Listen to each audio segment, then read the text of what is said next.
दोस्तों सबसे पहले लाइव प्रूफ देख लिए एचडीएफसी बैंक से ऑनलाइन पर्सनल लोन के लिए हमने अप्लाई किया था। हमारे प्रोफाइल हमारे सिविल के बेसिस पे लोन अमाउंट का अप्रूवल भी आ गया, अच्छा खासा हमें अमाउंट का अप्रूवल मिला है। तो इस वीडियो में ये लोन अमाउंट को डायरेक्टली मैं अकाउंट में लेकर के दिखाया हूं। तो आपको भी अगर 2026 के अंदर एचडीएफसी बैंक से पर्सनल लोन लेना है तो ये वीडियो आपके काफी काम आने वाला है। लाइव में आपको लोन लेने का प्रोसेस दिखाने वाला हूँ। वैसे दोस्तों जब भी हमें कोई बड़ा लोन अमाउंट लेना होता है तो हमें बैंक के तरफ ही जाना हमारे लिए अच्छा ऑप्शन होता है, क्योंकि प्ले स्टोर के ऊपर तमाम सारे एप्लीकेशन तो है, लेकिन वहां पे कौन सा ट्रस्टेड है या कौन सा हमें धोखा देके हमारा नुकसान कर देगा ये हमें नहीं पता। इतना ही नहीं, छोटे मोटे जो ऐप है वो छोटा मोटा अमाउंट ही देता है, तो बड़ा अमाउंट का अगर हमें जरूरत पड़ जाए तो बैंक के तरफ ही जाना बेस्ट ऑप्शन रहेगा। खैर इन सारे बातों को रखते हैं साइड में, डायरेक्टली चलते हैं मोबाइल के स्क्रीन के ऊपर और लाइव में आपको एचडीएफसी बैंक से लोन लेने का प्रोसेस दिखाता हूँ। हालांकि दोस्तों एचडीएफसी पर्सनल लोन का डायरेक्ट लिंक आपको डिस्क्रिप्शन पिन कर दे दिया हूँ। जैसे लिंक पर क्लिक करेंगे इस पेज के ऊपर रिडायरेक्ट हो जाएंगे, जहां पे देख लीजिए आपको अपना मोबाइल नंबर एंटर करना है, डेट ऑफ बर्थ एंटर करना है और यहाँ पे सोर्स ऑफ इनकम में सैलरीड या सेल्फ एम्प्लॉय आपको सेलेक्ट कर लेना है। अगर आपका एचडीएफसी बैंक से कोई रिलेशन है तो आप एक बार नेट बैंकिंग में जाकर के प्री अप्रूव ऑफर में चेक कर सकते हो, लेकिन मैं इस फैमिली मेंबर का बिल्कुल ही फ्रेश एप्लीकेशन के थ्रू अप्लाई कर रहे हैं, यानी कि सारा डिटेल हम जीरो से फिल करेंगे। तो यहाँ पे सैलरीड या सेल्फ एम्प्लॉय सेलेक्ट करेंगे और आगे का ये 3 टर्म्स एंड कंडीशन एग्री करेंगे और व्यू लोन एलिजिबिलिटी के ऊपर हम क्लिक करेंगे। उसके बाद दोस्तों आपके नंबर पे ओटीपी आएगा, ओटीपी सबमिट करेंगे और यहाँ पे 3 टर्म्स एंड कंडीशन आ रहा है, तीनों को एग्री करके अप्लाई हेयर के ऊपर क्लिक कर देंगे। तो दोस्तों इस लोन को मैं एज ए सैलरीड पर्सन आगे कंटिन्यू किया था, क्योंकि अगर मैं सेल्फ एम्प्लॉय डाल करके अप्लाई करता तो वो हमारा बिजनेस लोन की तरफ चला जाता। अगर आपको पर्सनल लोन चाहिए तो पर्सनल लोन ज्यादातर सैलरीड पर्सन को दिया जाता है। अगर आप सेल्फ एम्प्लॉय दिखाओगे तो पर्सनल लोन ज्यादातर या तो रिजेक्ट हो जाता है या तो आपको बिजनेस लोन के थ्रू जाना चाहिए।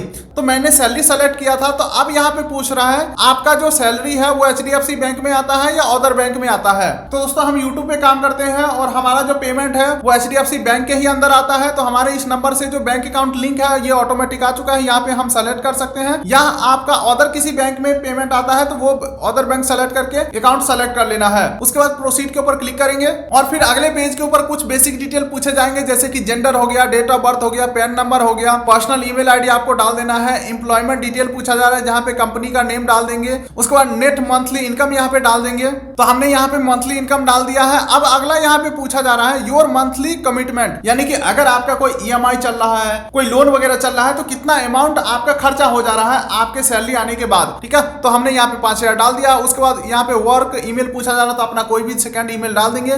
उसके बाद यहाँ पे एड्रेस डिटेल आ रहा है, तो आपका अगर एचडीएफसी में अकाउंट वगैरह होगा तो ऑटोमेटिक आपका एड्रेस यहाँ पे उठा लिया जाएगा। अगर आपका कम्युनिकेशन एड्रेस या परमानेंट करंट एड्रेस अलग अलग है तो यहाँ पे आप नो कर सकते हो, लेकिन मेरा जो एड्रेस है वो सबके लिए सेम है, करंट, परमानेंट और कम्युनिकेशन सबके लिए एक ही एड्रेस है, तो हमने डाल दिया है। उसके बाद यहाँ पे पूछा जा रहा है आपको एचडीएफसी बैंक का कोई इंप्लॉय हेल्प कर रहा है। अगर आप यहाँ पे यस करते हो तो उनका कोड वगैरह डालना पड़ेगा, जो कि हो सकता है उनको कुछ बेनिफिट मिले आपका लोन मिलने के बाद, लेकिन मैं यहाँ पे नो करने वाला हूँ। अच्छा, अगर आप यस करते हो तो SM code, SE code, LG code, LC code, ठीक है, यानी कि उनके आईडी कार्ड के अकॉर्डिंग यहाँ पे डिटेल डालना पड़ेगा। तो ये सब चीजों को हटा करके कंटिन्यू के ऊपर मैं क्लिक करता हूँ। और अब दोस्तों हमें थोड़ा सा वेट करना है, पेज लोड ले रहा है। यहाँ पे ऑफर निकल के आ रहा है, देख सकते हैं यहाँ पे घूम जा रहा है, घूमी जा रहा है, घूमी जा रहा है, best loan offer for you. यहाँ पे ऑफर हमारा निकाला जा रहा है, हम थोड़ा सा हम वेट कर लेते हैं। और यहाँ पे अभी तक ज्यादा डाटा फिल तो नहीं करवाया गया है, बस बेसिक डिटेल पूछा गया है और मुझे लगता है लोन का अमाउंट अप्रूवल शो कर जाएगा। उसके बाद बहुत सारी चीजें पूछे जाएंगे, थोड़ा सा हम वेट करते हैं। चलो इसे मैं स्किप करता हूँ और जो अप्रूवल पेज आता है वो मैं आपको दिखाता हूँ। तो ये दोस्तों देख सकते हैं फाइनली हमारा जो है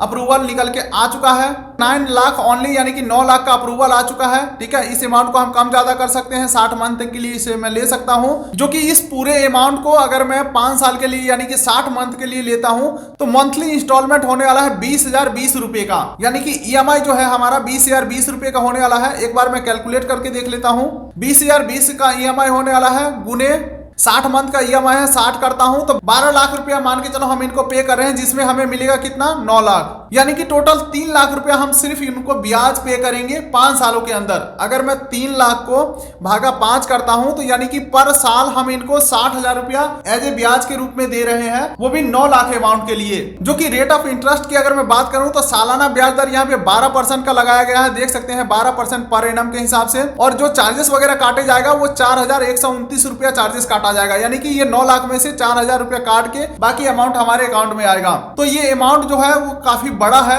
इतना मैंने एक्सपेक्ट नहीं किया था। तो अब मुझे थोड़ा सा समय चाहिए विचार करने के लिए कि कितना लोन हमें जरूरत है, कितना लोन हमें अकाउंट में लेना चाहिए। वैसे यहाँ पे आप देख सकते हैं अगर मैं कम अमाउंट कर रहा हूँ तो भी यहाँ पे टेनेवर अच्छा खासा मिल रहा है, 2,70,000 अगर मैं लूँ, 23,000 का EMI होने वाला है 1 साल के लिए, ठीक है।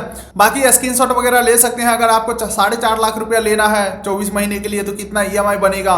चलिए दोस्तों, अमाउंट और टेनेवर सेलेक्ट करके जैसे ही आप आगे प्रोसीड करते हो तो देख सकते हैं हम आ चुके हैं इनकम ई वेरिफिकेशन पेज के ऊपर। देखिए दोस्तों, इतना बड़ा लोन अमाउंट है और HDFC से प्री अप्रूव हमें कोई ऑफर नहीं था, तो हमें इनकम प्रूफ तो देना ही पड़ेगा या इनकम वेरीफाई करना ही पड़ेगा। और वैसे हमारे पास कोई इनकम प्रूफ है नहीं, सच बताऊं तो, क्योंकि YouTube से जो पेमेंट आता है एक तरह से YouTube इनकम हमारा बिजनेस इनकम होना चाहिए, लेकिन जरूरत पड़ने पर हम उसे सैलरी इनकम भी बता सकते हैं, क्योंकि गूगल कंपनी है जिसके अंदर YouTube है जहां पे हम काम करते हैं, ठीक है। तो हम देखते हैं हमारा किस तरीके से यहाँ पे काम निकलने वाला है। जो भी है लैब प्रूफ आपके सामने होने वाला है। अच्छा, तो यहाँ पे ई वेरीफाई योर इनकम का ऑप्शन है और सेकेंड ऑप्शन है skip E verification and declare income manually, ठीक है। तो ये मैनुअल प्रोसेस के थ्रू अगर हम आगे कंटिन्यू करेंगे तो दोस्तों इनकम वेरीफाई होने में 1 हफ्ते का समय लग सकता है, क्योंकि ब्रांच जाना पड़ेगा हमें, पता नहीं फिर वो क्या क्या डॉक्यूमेंट मांगेंगे, कहीं वो एक्चुअल में सैलरी स्लिप मांग लिया फिर तो हमारा काम खत्म हो जाएगा। फिलहाल मैं क्या करने वाला हूँ, ई वेरीफाई योर इनकम वाया, मतलब कि ऑनलाइन ही हमारा इनकम वेरिफिकेशन हो जाएगा। इनकम ई वेरिफिकेशन के ऊपर मैं क्लिक करता हूँ। अब देख लीजिए पूछ रहा है किस बैंक में आपका अकाउंट है, तो मैं HDFC सेलेक्ट कर लेता हूँ। उसके बाद देख सकते हैं वेरीफाई विथ मोबाइल OTP और सेकंड ऑप्शन है वेरीफाई विथ नेट बैंकिंग, ठीक है। तो कोई भी ऑप्शन सेलेक्ट करके आगे बढ़ना है, स्टेटमेंट इनको वेरीफाई करवाना है। तो देखिए हमारे मोबाइल नंबर के ऊपर OTP आया है, OTP एंटर करके साइन अप करेंगे। और ये आप देख सकते हैं दोस्तों हमारे इस मोबाइल नंबर से जितने भी बैंक अकाउंट लिंक है सबका ऑप्शन आ चुका है। जिस भी अकाउंट का स्टेटमेंट के लिए परमिशन देना है आपको, वो अकाउंट सेलेक्ट कर लेंगे, ठीक है, और अप्रूव कर देना है। और अब देख सकते हैं अनुमति की तरफ से हमारे नंबर पे OTP आया है, OTP वेरीफाई करेंगे। और इनकम वेरिफिकेशन कंप्लीट होने के बाद की फैक्टर एंड चार्जेस का यहाँ पे ऑप्शन आ चुका है। यहाँ पे सारा डिटेल अभी हमें वेरीफाई करना है, फिल कुछ नहीं करना है, वेरीफाई करना है। जैसे कि नेम एड्रेस हो गया, यहाँ पे वेरीफाई करेंगे, यानी कि सही है तो स्क्रॉल करेंगे। उसके बाद देख सकते हैं लोन अमाउंट हमने कितना लिया है, तो 9 लाख रुपए मैं लेना चाहता हूँ। टोटल ब्याज कितना हम इनको दे रहे हैं, तो 3,01,200 रुपये ब्याज दे रहे हैं। अदर चार्जेस वगैरह कितना कटेंगे, तो 4129 रुपया, ठीक है। और processing fee if any rupees, तो यही है 4129 रुपया प्रोसेसिंग फी कटेगा। उसके बाद टोटल अमाउंट जो हमारे अकाउंट में आएगा 8,95,871 रुपया हमारे अकाउंट में अभी आएगा। और जो कि ब्याज दर देख सकते हैं 12% पर एनम के हिसाब से ब्याज दर लगाया जा रहा है, ठीक है। उसके बाद टेनेवर ऑफ द लोन, यानी कि कितने दिनों के लिए मैं लोन ले रहा हूं, तो 60 महीने के लिए, यानी कि 5 साल के लिए इस लोन को ले रहा हूं। रीपेमेंट मंथली हमें करना है, ठीक है। नंबर ऑफ इंस्टॉलमेंट 60 EMI होने वाला है। EMI अमाउंट 20,020 रुपये का होने वाला है। EMI कब से स्टार्ट होगा, तो यहाँ पे डेट दिया हुआ है। और आप यहाँ पे देख सकते हैं EMI स्टार्ट डेट और EMI एंड डेट यहाँ पे दिया हुआ है। एडवांस EMI यहाँ पे नो है। तो चलो इस पेज के ऊपर ओवरऑल सारे डिटेल्स आपको बताए जाएंगे, आप चाहे तो इसका स्क्रीनशॉट रख सकते हैं। और फिर जैसे ही आगे प्रोसीड करते हैं, अब हम पहुंच चुके हैं KYC पेज के ऊपर, जहां पे आधार KYC का ऑप्शन है और अदर डॉक्यूमेंट का ऑप्शन है। तो मैं प्रोसेस ऑनलाइन कर रहा हूं, तो यहाँ पे मेरा प्रेफरेंस रहने वाला है आधार की KYC, तो इसे मैं सेलेक्ट करता हूँ। लैंग्वेज में इंग्लिश सेलेक्ट करता हूँ और प्रोसीड टू KYC के ऊपर मैं क्लिक करता हूँ। अब देखिए दोस्तों, आधार नंबर डालना पड़ेगा। उसके बाद उसके ऊपर जो OTP जाएगा, OTP एंटर करेंगे, वेरीफाई KYC के ऊपर क्लिक करेंगे। उसके बाद देखिए दोस्तों, आधार कार्ड से डिटेल फैच कर लिया गया है। यहाँ पे एड्रेस आ चुका है, नाम आ चुका है। अब आपको ऑफिस एड्रेस फिल करना है, ठीक है। यहाँ पे ऑफिस एड्रेस अपना पूरा फिल कर देना है। अब उसके बाद पर्सनल इंफॉर्मेशन वेरीफाई करना है। और अभी तक देख सकते हैं सिर्फ 75% एप्लीकेशन को हमने कंप्लीट किया है, यानी कि बहुत सारे प्रोसेस अभी भी बचा हुआ है। तो वीडियो को थोड़ा सा हम फास्ट फॉरवर्ड करते हैं। यहाँ पे जो ईमेल ID दिया हुआ है, सेंड OTP के ऊपर क्लिक करेंगे और ईमेल OTP वेरीफाई करेंगे। वर्क ईमेल ID के ऊपर भी सेंड OTP के ऊपर क्लिक करके OTP सबमिट करेंगे। और देख सकते हैं दोस्तों, हमारा दोनों ही ईमेल आईडी वेरीफाई हो चुका है, ग्रीन टिक यहाँ पे लग चुका है। ठीक है, अब यहाँ पे सैलरी अकाउंट डिटेल पूछा जा रहा है, तो जिस भी अकाउंट में आपका सैलरी आता है वो अकाउंट नंबर, IFSC कोड डालेंगे, नेम ऑफ बैंक यहाँ पे डालेंगे, और अंतिम में एक रेफरेंस के लिए आपके फैमिली मेंबर का किसी का डिटेल पूछा जा रहा है, तो फ्रेंड फैमिली में से किसी का भी नाम एक एंटर कर देंगे, मोबाइल नंबर एंटर कर देंगे और प्रोसीड के ऊपर क्लिक करेंगे। अब देखिए दोस्तों, ऑलमोस्ट हम लास्ट पेज के ऊपर पहुंच चुके हैं, जहां पे इंप्लॉयमेंट प्रूफ में पूछा जा रहा है सैलरी स्लिप 3 महीने का डाल दो। ठीक है, जो कि PDF, JPG, PNG PNG format में होना चाहिए, 2 MB के अंदर होना चाहिए। तो यहाँ पे प्लस के ऊपर क्लिक करके अपलोड कर देना है 3 महीने का स्टेटमेंट। तो जैसे ही हमने सैलरी स्लिप सबमिट किया, देख सकते हैं योर लोन एप्लीकेशन सबमिटेड आ चुका है, कांग्रेचुलेशन का मैसेज आ चुका है, योर एप्लीकेशन नंबर मिल चुका है, MLA नंबर और LOS नंबर मिल चुका है, यानी कि हमारे तरफ से प्रॉपर एप्लीकेशन सबमिट हो चुके हैं। और आप यहाँ पे देखोगे तो बैंक की तरफ से भी हमें मैसेज आ चुका है सक्सेसफुली।